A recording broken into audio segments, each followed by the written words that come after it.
हरे कृष्णा बच्चों, कैसे हो आप लोग। अगेन मैं वीडियो लेकर आ गया हूँ पार्ट 3, यूनिट 1 का पार्ट 3 कई पार्ट से बनेगा, तो हम चलेंगे यूनिट 1 पार्ट 3 की तरफ। अब इसके अंदर हम क्या बात करने वाले वो मैं आगे बताता हूँ।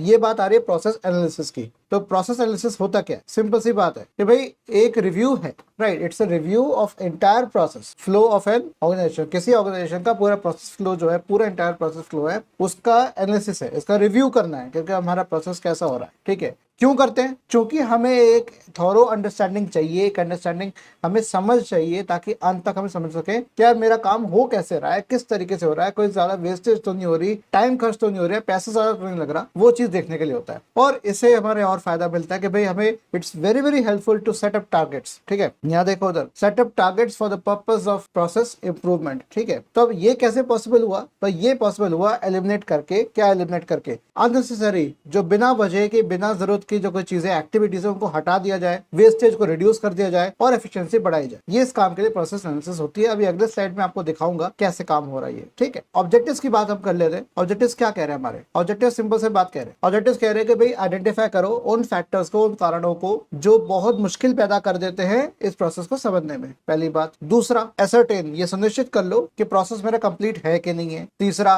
बॉटलनेक्स को रिमूव करना। बॉटलनेक्स का क्या मतलब हो गया भाई? अगर मेरा कोई बॉटल है, राइट, बॉटल का अगर आपको स्ट्रक्चर बताऊं तो बॉटल का स्ट्रक्चर कैसा होता है? इस तरीके से होता है, राइट, नीचे से बड़ा, फिर गर्दन जो होती है बॉटल की, नेक होती है, पतली होती है। इसका मतलब ये हुआ कि अगर आपके प्रोसेस में कहीं नैरो डाउन हो रहा है, जैसे ब्रिज की तरफ अगर हम जाते हैं तो ट्रैफिक नैरो डाउन हो जाता है, ठीक है, या कंस्ट्रक्शन चल रही है सड़क पे, तो रोड आधी हो जाती है, तो उससे क्या होता है? ट्रैफिक बढ़ जाता है, कंजेशन बढ़ जाता है। तो उसको रिमूव करना है मुझे, कंजेशन को रिमूव करना है। तो कंजेशन को हम क्या कहते हैं? बॉटल नेक्स कहते हैं। फिर नेक्स्ट हमारी चौथी बात आ गई, फाइंड रिडंडेंसीज। रिडंडेंसीज का मतलब क्या हो गया? रिपीटिशंस तो नहीं हो रहे कहीं मेरे, उनको रिमूव करना। फिर हमें फिर सुनिश्चित करना है, पांचवा जो प्रोसेस आ रहा है, पांचवी चीज जो ऑब्जेक्टिव आ रही है, सुनिश्चित करें एलोकेशन ऑफ रिसोर्सेज। आप लोगों ने ऑपरेटिंग सिस्टम में पढ़ा होगा रिसोर्स एलोकेशन ग्राफ। जब बैंकर्स एल्गोरिथम पढ़ते हैं तो उसके लिए रिसोर्स एलोकेशन ग्राफ बनता है, RAG। ठीक है, वही चीज आ गई आपकी। नेक्स्ट आ गया चेकआउट प्रोसेस टाइम। तो प्रोसेस टाइम कितने उसमें हो रहा है, चेकआउट कैसे हो रहा है, वो सारा हमें देखना पड़ेगा कि प्रोसेस के टोटल एक प्रोसेस को कंप्लीट होने में कितना समय लग रहा है, उसको भी देखने का। तो ये इन ऑब्जेक्टिव्स को करने के लिए, ये ऑब्जेक्टिव्स हमारे, इसके लिए हम क्या करते हैं? प्रोसेस एनालिसिस करते हैं।